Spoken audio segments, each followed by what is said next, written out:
يا ربنا اعترفنا بأننا اقترفنا وأننا أسرفنا على لظى أشرفنا.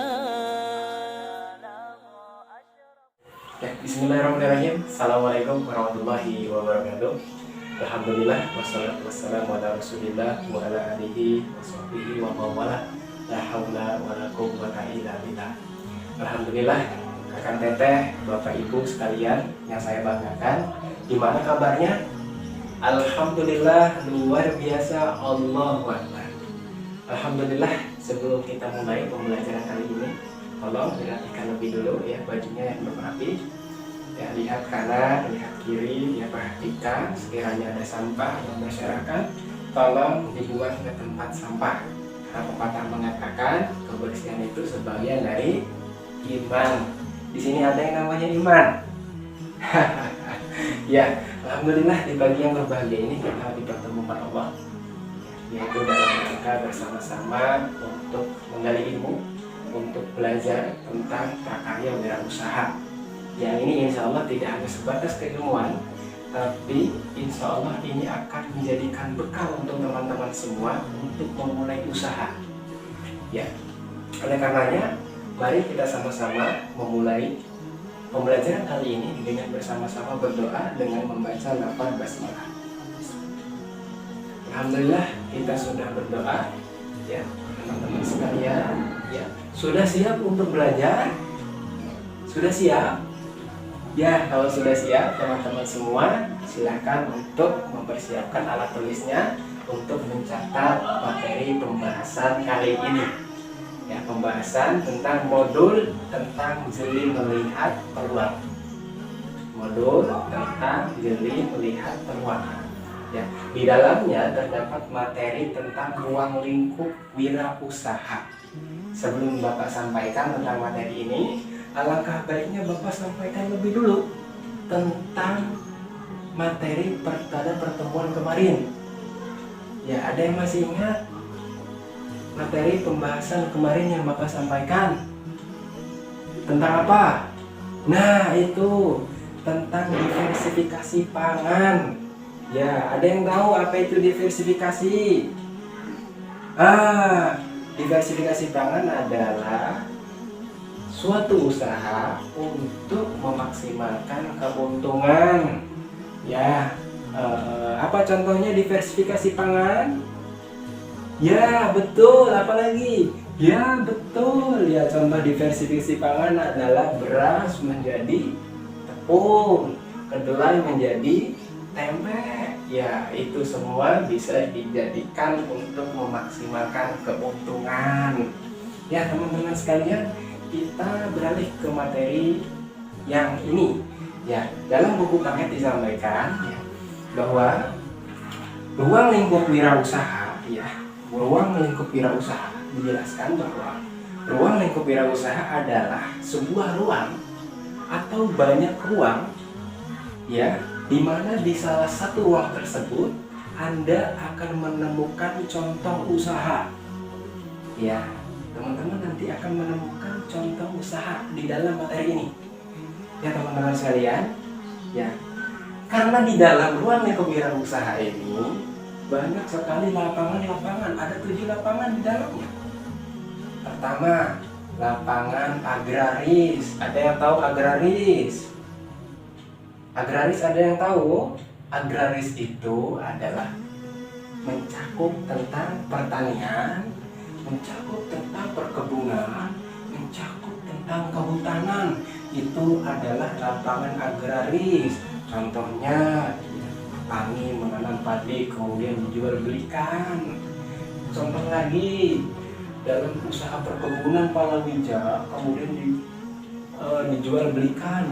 Kemudian ada lagi perkebunan kopi, perkebunan teh, perkebunan kelapa sawit dan lain sebagainya yang nantinya bisa dijual belikan. Nah, ini semua ya, ruang lingkup ini semua itu wirausaha yang bersifat konvensional. Apa itu konvensional? Ada yang tahu? Konvensional itu adalah bersifat hasil kesepakatan antara petani dan juga antara pedagang gitu, kesepakatan umum ya. Kemudian juga ada contoh ya, di dalam buku ini disampaikan bahwa lapangan agraris ini ya, contohnya itu ada sebuah wilayah di daerah Banjarnegara, Jawa Tengah. Tahu Jawa Tengah? Ya, Jawa Tengah sebelumnya bukan daerah perkebunan jambu kristal. Ya, sebelumnya bukan daerah perkebunan jambu kristal. Karena melihat peluang pasar yang ada di kota besar seperti Jakarta, kemudian muncul wirausaha perkebunan jambu kristal ya, yang berorientasi dikirim ke Jakarta ya, yang berorientasi dikirim keluar kota, bukan hanya lokal tapi juga nasional dikirim, bukan untuk konsumsi masyarakat sendiri.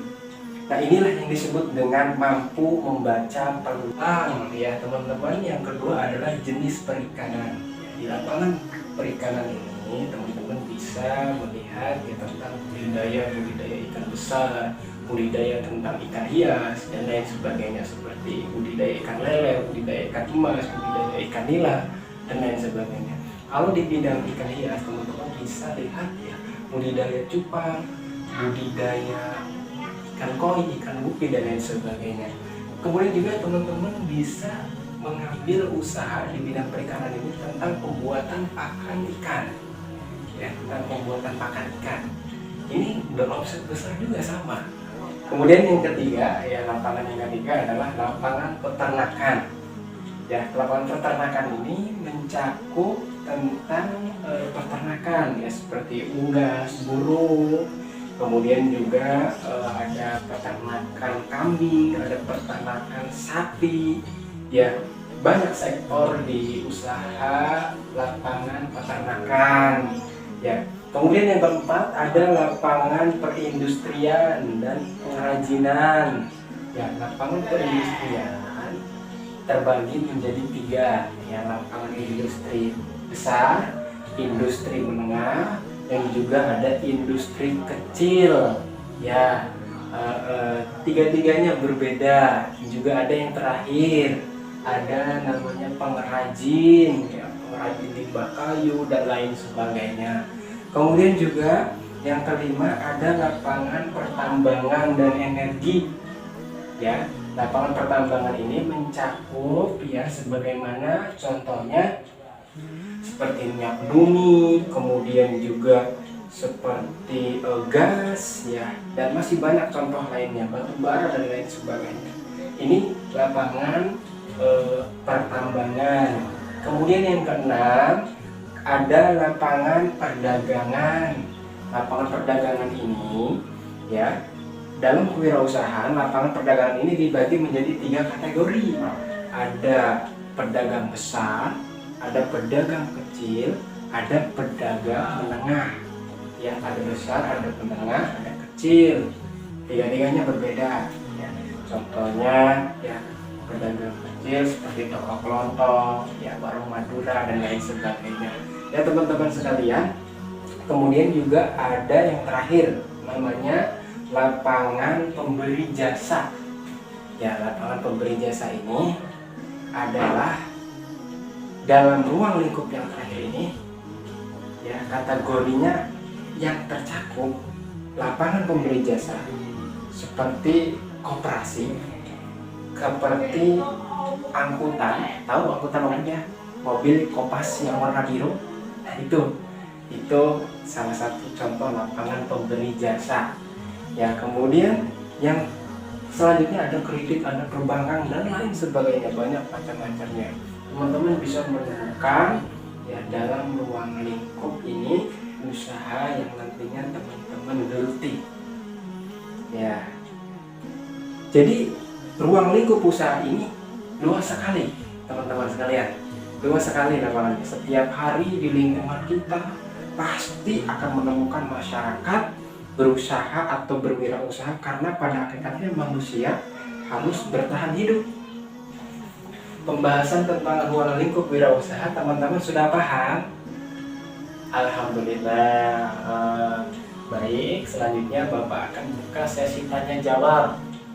Ya, yang bertanya dapat nilai. Siapa yang mau bertanya? Ayo. Ada yang belum paham? Siapa yang mau bertanya? Ya, yang paling belakang itu. Kalau perbengkelan itu masuk dalam bidang lapangan pemberi jasa. Ya, perbengkelan, ya, kemudian angkutan, kemudian juga perbankan dan lain sebagainya itu masuk ke lapangan pemberi jasa. Ada lagi yang ingin bertanya? Ya, kalau kita tidak memiliki lahan untuk usaha di bidang sektor agraris, ya kita bisa menyewa lahan, ya. Juga kita bisa lahan kosong ya milik saudara atau tetangga kita bisa kita pakai untuk menanam gitu ya. Di dalamnya memang banyak sekali jenis-jenis ya sayuran, banyak sekali jenis-jenis buah-buahan yang bisa kita tanami di lahan tersebut.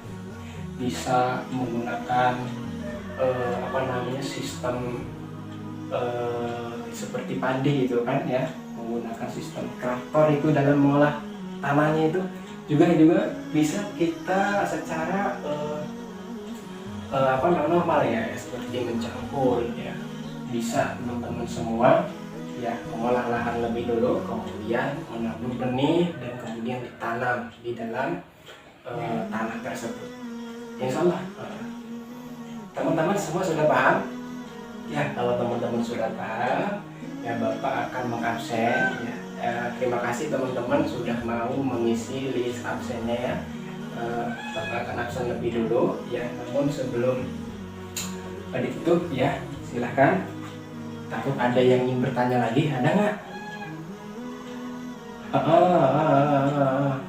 Ya, dalam sektor pertambangan memang pertambangan itu milik usaha ya, PT ya, dimana kita kalau ingin masuk dalam lapangan tersebut kita harus mendaftar lebih dulu ya. Kita harus memiliki keahlian terlebih dahulu, bisa jadi ya, memang intinya kita harus daftar dalam PT tersebut ya. Teman-teman semua, kamu sudah paham, akan Bapak absen lebih dulu ya. Oke, baik. Terima kasih di absen yang sudah teman-teman tulis, teman-teman isi, nanti akan Bapak rekap ya. Fauji mana? Fauji ya, Bapak akan tanya kesimpulan yang Bapak sampaikan tadi. Apa itu ruang lingkup wirausaha? Jangan lihat buku. Apa? Ya, betul. Sekarang Bapak ingin tanya Ajis. Ya, Bapak ingin tanya dalam kita memulai usaha di bidang